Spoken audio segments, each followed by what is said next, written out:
Assalamualaikum warahmatullahi wabarakatuh. Perkenalkan nama saya Abdul Khalid. Nomor induk mahasiswa 120204141591. Prodi Hukum Tata Negara Fakultas Syariah dan Hukum di Universitas Islam Negeri Sultan Syarif Kasim Riau. Baiklah, di sini saya akan menjelaskan bab yang ke-9 mengenai khalaf dan ungkapan ahli sunnah, mengkaji pemikiran-pemikiran teologi Imam Asy'ari dan Imam Al-Maturidi dengan berbagai doktrinnya. Sebelumnya kita harus tahu apa itu khalaf. Kata kholaf biasanya digunakan untuk merujuk para ulama yang lahir setelah abad ketiga Hijriyah dengan karakteristik yang bertolak belakang dengan salaf. Adapun karakter yang menonjol dari khalaf ini yaitu penakwilannya terhadap sifat-sifat Tuhan yang serupa dengan makhluk. Pada pengertian dan penjelasannya itu dengan ketinggian dan keagungannya. Adapun ungkapan ahli sunnah sering disebut dengan sunni dapat dibedakan menjadi dua pengertian, yaitu pengertian secara umum dan pengertian secara khusus. Adapun pengertian secara umum yaitu lawan Syiah dan pengertian secara khusus yaitu mazhab yang berada dalam barisan Asy'ari dan merupakan lawan dari Mu'tazilah. Baiklah, pertama kita akan membahas mengenai pemikiran-pemikiran teologi Al-Asy'ari dan doktrinnya. Satu, riwayat hidup singkat Al-Asy'ari. Nama asli Al-Asy'ari ialah Abu Al-Hasan Ali bin Ismail bin Ishaq bin Salim bin Ismail bin Abdullah bin Musa bin Bilal bin Abi Burdah bin Abu Musa Al-Asy'ari. Di dalam beberapa riwayat, Al-Asy'ari dilahirkan di Basroh pada tahun 260 Hijriah atau 875 Masehi. Setelah berusia 40 tahun, ia hijrah ke kota Baghdad dan wafat di sana pada tahun 324 Hijriah atau 935 Masehi. Al-Asy'ari menganut paham Mu'tazilah hanya sampai 40 tahun. Setelah itu secara tiba-tiba ia mengumumkan di hadapan jamaah Masjid Basroh bahwa ia telah meninggalkan paham Mu'tazilah dan akan menunjukkan keburukan-keburukannya. Menurut Ibnu Asakir, yang melatar belakangi Al-Asy'ari meninggalkan paham Mu'tazilah adalah pengakuannya telah bermimpi dengan Rasulullah SAW sebanyak 3 kali, yaitu malam ke-10, ke-20, dan ke-20 pada bulan Ramadan. Ketiga kali mimpinya, Rasulullah SAW mengingatkannya agar segera meninggalkan paham Mu'tazilah dan segera membela paham yang telah diriwayatkan dari beliau. Yang kedua, doktrin-doktrin teologi Al-Asy'ari. Formulasi pemikiran Asy'ari secara esensial menampilkan sebuah upaya sintesis antara formulasi ortodoks ekstrim satu sisi dan Mu'tazilah dari sisi lain.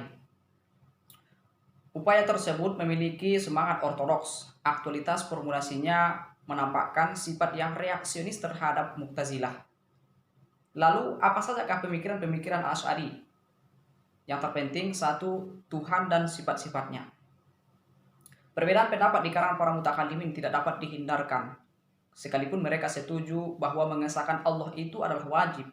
Al-Asy'ari dihadapkan dua kelompok ekstrim, yaitu Mujazzimah dan Musyabbihah yang berpendapat bahwa sifat Allah itu harus dipahami dengan arti harfiahnya.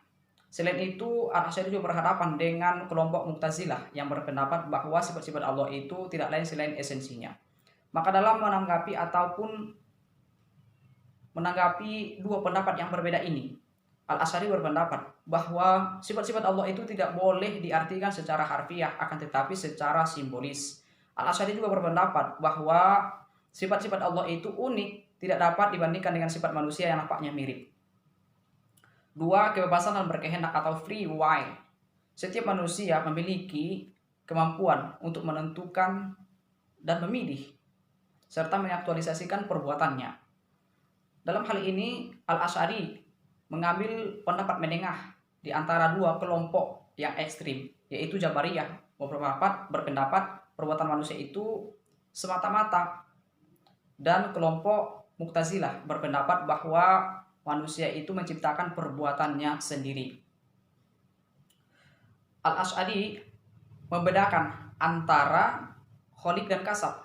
Menurutnya, Allah lah yang menciptakan perbuatan manusia dan manusialah yang mengupayakannya. Tiga, akal dan wahyu dan kriteria baik dan buruk. Pada dasarnya Al-Asy'ari dan Mu'tazilah setuju bahwa pentingnya akal dan wahyu. Akan tetapi mereka berbeda pendapat dalam menghadapi persoalan penjelasan kontradiktif antara atau dari akal dan wahyu. Menurut Asy'ari mengutamakan wahyu, sementara Mu'tazilah mengutamakan akal. Dalam kriteria baik dan buruk pun Al-Asy'ari berpendapat bahwa baik dan buruk itu berdasarkan wahyu, sementara Mu'tazilah mendasarkannya pada akal. 4. Kodimnya Al-Quran. Al-Asy'ari dihadapkan dua pandangan yang berbeda, kelompok ekstrim dalam personal kodimnya Al-Quran, yaitu Mu'tazilah yang berpendapat bahwa Al-Quran itu diciptakan dan tidak kodim, dan mazhab Hambali dan Syahiriyah berpendapat bahwa Al-Quran itu kodim dan tidak diciptakan. Maka dalam rangka mendamaikan dua perbedaan pendapat ini, Al-Asy'ari berpendapat bahwa Al-Quran itu tidak diciptakan dan tidak pula kodim. Yang kelima, melihat Allah. Al-Asy'ari tidak sependapat dengan kelompok ortodoks ekstrim, terutama Zahiriyah mengatakan bahwa Allah itu dapat dilihat di akhirat dan bersemayam di aras, dan kelompok Mu'tazilah yang berpendapat mengingkari ru'yatullah. Al-Asy'ari yakin bahwa Allah itu dapat dilihat di akhirat, tetapi tidak bisa digambarkan. Kemungkinan bisa terjadi ru'yah itu dengan dibukakannya hijab kepada hambanya. Yang keenam, keadilan. Pada dasarnya Al-Asy'ari dan Mu'tazilah setuju bahwa Allah itu adil, namun berbeda dalam memaknai arti keadilan itu. Al-Asy'ari mengharuskan Allah berbuat adil, sehingga ia menghukum orang yang berbuat kejahatan atau berbuat buruk atau menyiksanya, dan memberi pahala bagi orang yang berbuat baik. Maka Al-Asy'ari berpendapat bahwa Allah itu tidak bisa diharuskan dengan apapun, karena ia adalah penguasa mutlak. Yang ketujuh adalah kedudukan orang yang berdosa. Al-Asy'ari menolak ajaran Mu'tazilah yang memperikatkan bagi seseorang itu satu di antaranya, yaitu jika tidak mukmin maka ia kafir. Maka dalam hal ini Al-Asy'ari berpendapat bahwa orang mukmin yang berbuat dosa besar maka ia adalah mukmin fasik, karena iman tidak bisa dihapuskan terkecuali dengan kufur. Yang kedua, kita akan membahas mengenai pemikiran-pemikiran teologi Al-Maturidi dan berbagai doktrinnya. Pertama, riwayat hidup singkat Al-Maturidi. Abu Mansur Al-Maturidi dilahirkan di Maturid, sebuah kota kecil di daerah Samarkandi, wilayah Trubzosiana di Asia Tengah yang disebut dengan Uzbekistan. Tahun kelahirannya tidak diketahui secara pasti, akan tetapi dapat diperkirakan sekitar pertengahan abad ke-3 Hijriah, dan ia wafat pada tahun 333 Hijriah atau 944 Masehi. Karir pendidikannya lebih dikonsentrasikan dalam menekuni bidang fikih, usaha untuk menambah wawasannya ataupun pengetahuannya dalam menghadapi paham-paham teologi yang berkembang di masyarakat yang menurutnya tidak sesuai dengan kaedah yang benar secara akal dan syara. Pemikiran-pemikirannya banyak dituangkan dalam bentuk karya tulis seperti Tauhid, Takwil Quran, dan masih banyak lagi. Yang kedua, doktrin-doktrin teologi Al-Maturidi. 1. Akal dan wahyu. Menurut pemikiran teologinya, Al-Maturidi mendasarkan pada Al-Quran dan akal, sama seperti Al-Asy'ari, akan tetapi porsi yang diberikan mengenai akal itu lebih besar daripada yang diberikan oleh Al-Asy'ari. Menurut Al-Maturidi, mengetahui Tuhan dan kewajiban mengetahui Tuhan sesuai dengan ayat-ayat Al-Quran yang mengandung perintah agar mempergunakan akal dalam memperoleh pengetahuan dan iman terhadap Allah Subhanahu wa taala melalui pengamatan dan pemikiran yang mendalam terhadap bentuk ciptaan Allah Subhanahu wa taala. Al-Maturidi berpendapat bahwa akal tidak dapat mengetahui kewajiban-kewajiban lainnya terkecuali dengan bimbingan dari wahyu. Al-Maturidi juga membagikan sesuatu yang berkaitan dengan akal dengan 3 macam. 1. Akal hanya mengetahui kebaikan sesuatu itu. 2. Akal hanya mengetahui keburukan sesuatu itu. 3. Akal tidak mengetahui kebaikan dan keburukan sesuatu terkecuali dengan petunjuk ajaran wahyu. 2. Perbuatan manusia. Menurut Al-Maturidi, perbuatan manusia itu diciptakan oleh Tuhan, karena sesuatu yang ada dalam dunia ini atau yang ada dalam semua ini adalah ciptaan dari Tuhan.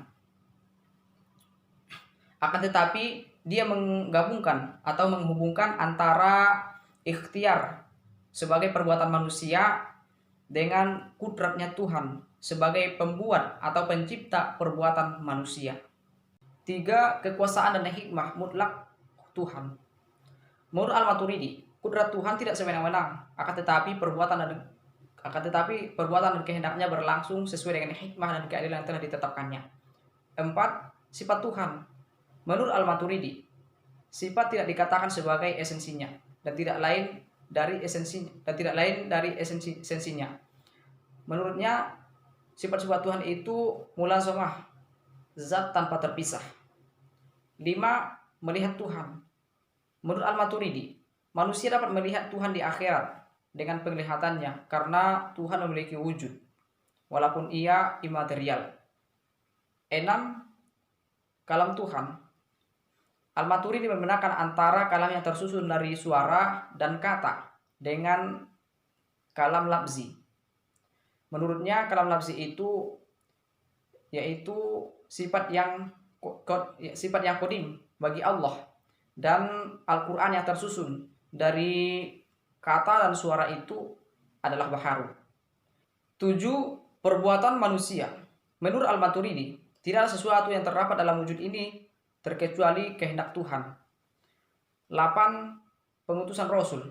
Penjelasan Al-Maturidi hampir sama dengan penjelasan Mu'tazilah yang berpendapat bahwa pengutusan Rasul di tengah-tengah umatnya adalah kewajiban Tuhan agar manusia lebih baik dan terbaik dalam kehidupannya dengan ajaran Rasul. 9. Pelaku dosa besar. Menurut Al-Maturidi, orang yang berbuat dosa besar tidak dikatakan kafir dan tidak akan kekal di dalam neraka walaupun meninggal sebelum bertaubat, karena dosa besar selain syirik tidak dapat menjadikan seorang itu kafir atau murtad. Mungkin demikianlah penjelasan dari saya, kurang lebihnya saya mohon maaf. Wabillahi taufiq wal hidayah. Wassalamualaikum warahmatullahi wabarakatuh.